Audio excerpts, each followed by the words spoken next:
Bonjour mes amis, mon nom c'est Solange Thibodeau, alias Solange Bonheur, et je suis l'auteur du livre de la COVID-19 à la dictature mondiale. Aujourd'hui, mercredi 12 août 2026, je suis rendue au milieu de la page 283 et hier, je vous disais que durant la crise COVID, il devenait impossible de discuter ou de remettre en question des mesures sanitaires draconiennes et une injection COVID expérimentale. Pareillement, en ce moment, quand des parents prennent la décision de ne pas exposer leurs enfants en bas âge à des situations inappropriées compte tenu de leur développement limité, ceux-ci sont taxés de haineux envers les drag queens.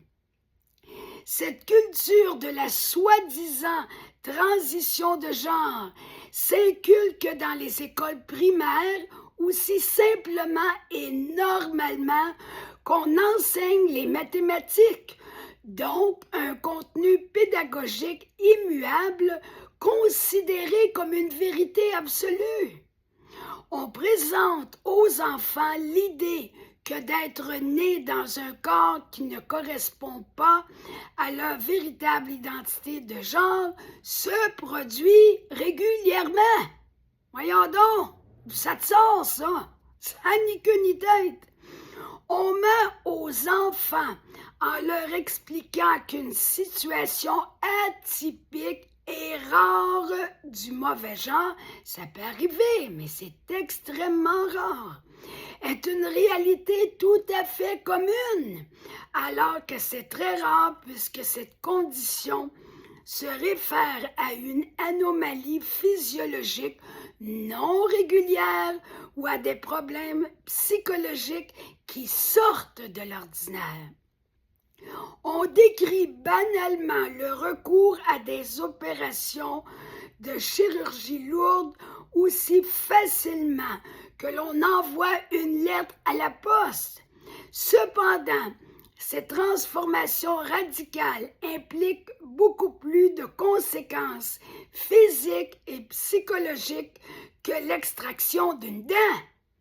En Californie, si des adolescents considèrent que leurs parents ne les comprennent pas dans leur désir de transgenrer, ils peuvent demander la protection d'une famille d'accueil ou des services de l'État dès l'âge de 12 ans, comme si ces parents-là étaient totalement déraisonnables, incompétents et criminels, indignes d'élever leur propre enfant, alors que c'est tout à fait normal pour des parents de remettre en question un jeune adolescent de 12 ans qui veut changer de genre. On ne parle pas de changer de chemise, là. C'est incroyable. Des parents sages et intelligents qui tentent d'amener leurs jeunes adolescents perturbés à une réflexion éclairante deviennent d'affreux criminels aux yeux de cette société déboussolée. C'est pas les parents qui sont déboussolés, là. C'est la société qui tente, ou du moins, je dirais, les mondialistes. Parce que ça vient pas de monsieur puis madame tout le monde, ces folies-là. Non, ça vient de personnes bien précises en autorité qui veulent changer le monde dans une direction particulière. Pourtant, comment concevoir qu'un jeune mineur puisse posséder la maturité psychologique pour décider d'une transformation si radicale? Une métamorphose aux répercussions extrêmes et permanentes effectuée par une industrie médicale froide et détachée de toute considération humaine du moment qu'elle fait de l'argent. On y revient toujours à cet amour fou de l'argent, au mépris de l'être humain, au mépris de tout ce qui est beau dans la nature humaine, au mépris de la vie que Dieu a donnée aux êtres humains. À ce jeune mineur de 14 ans, par exemple, qui n'a pas encore le droit de vote, ni celui de conduire une voiture, on accorde le pouvoir de changer de sexe, et ce, même au-delà de toute désapprobation parentale dès qu'il a franchi le cap de ses 12 ans. C'est pas vieux, ce 12 ans. C'est à peine sorti de l'enfance. Est-ce vraiment cohérent? L'expression « deux poids, deux mesures » ne s'applique-t-elle pas à merveille dans ce cas précis? Toutes les personnes qui osent s'opposer à ce qui ressemble à une forme de délire se font attaquer de manière particulièrement virulente. Jordan Peterson, le grand psychologue canadien, s'exprime ainsi sur ce phénomène irrespectueux du développement sexuel et psychique des enfants. C'est absolument barbare et criminel. Il est question d'un déni impardonnable, une descente aux enfers où l'on assiste à l'effondrement moral de l'Occident. Je vous rappelle que ce monsieur Jordan Peterson est un grand psychologue canadien qui doit connaître son affaire. Il paraît qu'il ne faut plus décrire l'allaitement comme naturel, car cette déclaration se fait contraire à l'éthique en renversant les rôles de genre. Quoi? Décrire la réalité devient contraire à l'éthique? Si de garder les deux pieds sur terre malmène l'éthique, je vous garantis que je prendrai plaisir à le faire pour le restant de mes jours s'il le faut. On ne m'embarquera pas dans cette folie. Non, merci, je veux rien savoir. Le planning familial français nous a tous surpris en décrivant que les hommes aussi pouvaient être enceints, pas enceintes, mais enceints. Le docteur Robert Malone, l'inventeur des vaccins ARN messagers, confirme qu'il existe un agenda pédophile en voie de normalisation au sein des Nations unies. C'est pas qu'une petite organisation, ça, les Nations unies. Cet agenda part de l'idée profondément pervertie que les enfants doivent se jeter à corps perdu, expression appropriée, n'est-ce pas, dans une vie sexuelle active.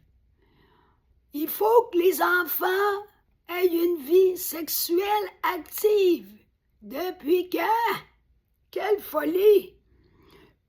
OK, je reprends ma phrase, OK? Cet agenda part de l'idée profondément pervertie que les enfants doivent se jeter à corps perdu dans une vie sexuelle active, peu importe leur âge.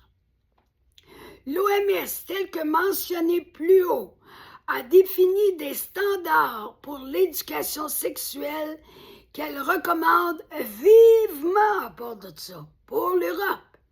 Cette idéologie véhicule l'idée problématique que l'enfant pourrait être consentant à un contact sexuel avec un adulte selon le degré de son évolution. Je ne sais pas de quelle évolution ils parlent, eux autres, là. Je ne vois pas où est l'évolution là-dedans. Un enfant n'a justement pas l'évolution nécessaire pour vivre des relations sexuelles avec un adulte, ni avec qui que ce soit, peu importe son âge. L'enfance n'est pas l'âge de la vie sexuelle active, point à la ligne. C'est simple, non? il n'est pas question d'aller plus loin, précisément parce qu'il n'est qu'au stade de l'enfance et que, de ce fait, il n'a pas atteint la maturité biologique, hormonale, psychologique et affective pour vivre sereinement des relations sexuelles. Ariane Biran, dans son livre « L'imposture des droits sexuels » ou la loi du pédophile au service du totalitarisme mondial, ainsi que dans ses vidéos, professe sensiblement la même pensée que la mienne, mais exprimée dans son langage de professionnel. Il est possible de lire un extrait du livre ci-dessus en consultant la vidéo suivante. L'éducation sexuelle selon l'OMS, danger. Entretien avec Ariane Biran, c'est une vidéo qui a été placée sur YouTube le 24 avril 2023. Je vous laisse là-dessus pour aujourd'hui. Je vous souhaite une belle fin de journée. On se retrouve demain et d'ici là, je vous encourage à liker ma vidéo, à la partager, à vous abonner à ma chaîne YouTube et aussi je vous invite à aller vous procurer mon livre. C'est gratuit en format numérique ou en format papier, c'est seulement 40 $ et vous aurez toutes les informations nécessaires si vous allez à ma première publication de ma page Facebook. Alors à demain!